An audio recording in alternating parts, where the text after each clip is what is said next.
2/3 of small business owners, 7 out of 10 lawyers, and 1 in 2 teachers all suffer from burnout, and you or someone that you know might have already experienced it.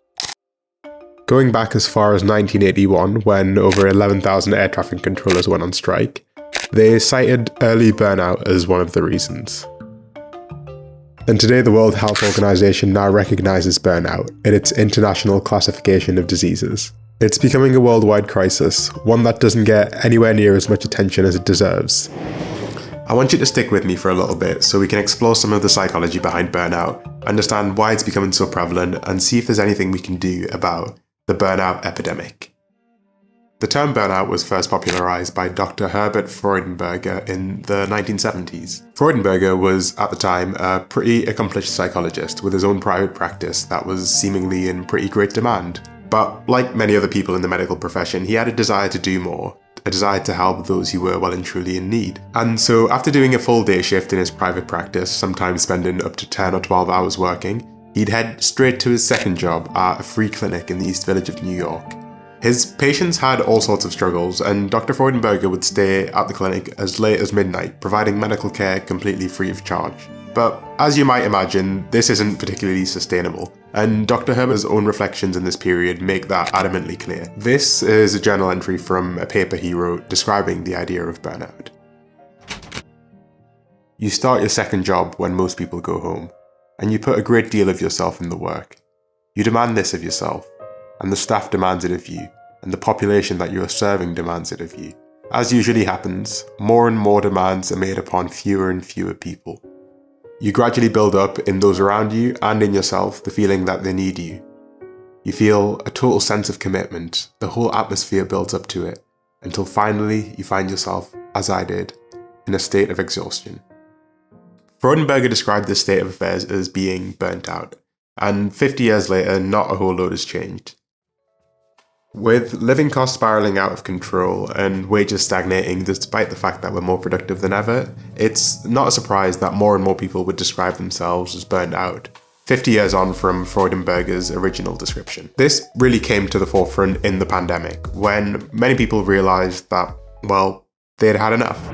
We're seeing a wave of resignations. It's been called the Great Resignation. Half of workers, 4.4 million American workers. Today, psychologists define burnout along 3 dimensions. Exhaustion, the depletion of emotional energy and resources and the feeling of cognitive fatigue. Cynicism, the feeling of indifference, not caring about your responsibilities and duties towards others. And professional inefficacy, which is simply not performing to your usual standards. And what makes it so dangerous is the fact that it sneaks up on people. Not many people go to bed one night and wake up suddenly the next day with this sudden feeling of depletion. Rather, it happens almost imperceptibly slowly. However, there are a few commonly agreed stages that tend to mark the transition from healthy, happy person to a burnt out shell of your former self.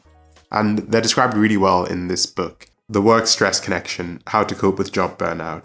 So let me walk you through the steps. But first, I want to take a moment to tell you about today's sponsor, Brilliant. So we most often talk about burnout in the context of work, but I definitely believe that it exists in education too for similar reasons. And if you want a way to learn that's practical, then I highly recommend Brilliant. I actually used Brilliant before I started university to give myself a bit of a head start. And most recently, I've started a course on knowledge and uncertainty, which has helped me use maths to answer questions like, what's the fastest language in the world? I really like the clear and intuitive explanations and the focus on boosting creative problem-solving skills instead of just rote memorization. And if you want to check it out, you can get started for free by visiting brilliant.org/fads. The first 200 people to sign up will also get 20% off the cost of a premium annual subscription. Thank you to Brilliant for sponsoring a portion of this video. Let's get back to it. Stage 1. The honeymoon phase. In anything that involves work, there's always a honeymoon phase, a period of unbridled optimism. Raw motivation drives you to finish the task, and the thought of finishing just makes you feel amazing. This is the stage where work doesn't feel like a compromise, it feels like the reward in and of itself. But much like a real honeymoon, before you know it, it's over, and you're in stage 2, the onset of stress. Bit by bit, the magic starts to fade away. It's not overwhelming, but every once in a while you begin to feel those pangs of anxiety, doubt, and stress. Your optimism is slowly waning and you occasionally lose the ability to focus. If left unchecked, these feelings begin to progress and become more and more frequent, and eventually the next stage sets in. Stage 3. Chronic stress. It's here that the balance switches. You go from a baseline of feeling relaxed with occasional spikes in stress to the inverse. Some people might choose to respond with denial, others might choose to excessively procrastinate, and some might just withdraw completely. This can obviously look different for everyone, but a common thread is the feeling of repeated stress on an incredibly frequent basis. And if left untreated, this is what we describe as burnout. At this point, you've reached your limit, and you barely even recognize yourself. You're filled with a continuous sense of powerlessness over your environment, and you basically can't see any way out. You become obsessed with your problems, but at the same time somehow apathetic to the idea that they can ever actually be solved. And you might even feel physical symptoms as well. At some point, this can become what we describe as habitual burnout. This is the point where, for many people, burnout becomes the status quo.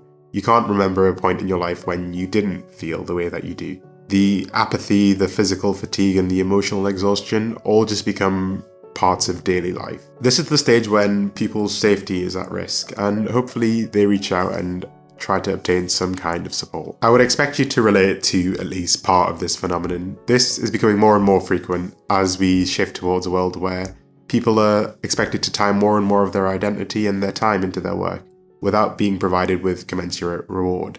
People are expected to take professional failings as an attack on their identity. It's a phenomenon that's been described as the privatization of stress. Burnout is an occupational phenomenon. It's a product of bad workplace design, bad management, and other factors like that, rather than being a deep individual personal failing. The grim reality is that many people feel like they don't have a choice other than being burnt out. Many people do just have to work more than what should be safe, and don't feel like they can see a way out. And I can't offer a concrete solution to that, but what I can do is I can share the words of Dr. Jonathan Malesic, an academic and writer who specialises in the study of work and of burnout. And I want to tell you some of his thoughts, because I think they might resonate with you. Burnout is the experience of being stretched across a gap between your ideals for work and the reality of your job. We expect work to do things that it can never deliver. And at the same time, the conditions for work have eroded in important ways. The gap between our ideals and our experience at work is too great for us to bear. That means if we want to halt the burnout epidemic, we need to close the gap, both by improving working conditions and lowering our ideals. Because our burnout culture results as much from our ideas as from the concrete facts of our jobs. We will need different ethical and spiritual expectations for work, as much as we will need better pay, schedules, and support. In fact, we'll need a new set of ideals to guide us as we construct those conditions. Thank you to Martin, Justin, Daniel, Alfie, Stephen, Blueberry, Sarah, Khan, and Michael for making this possible. Super grateful for your help.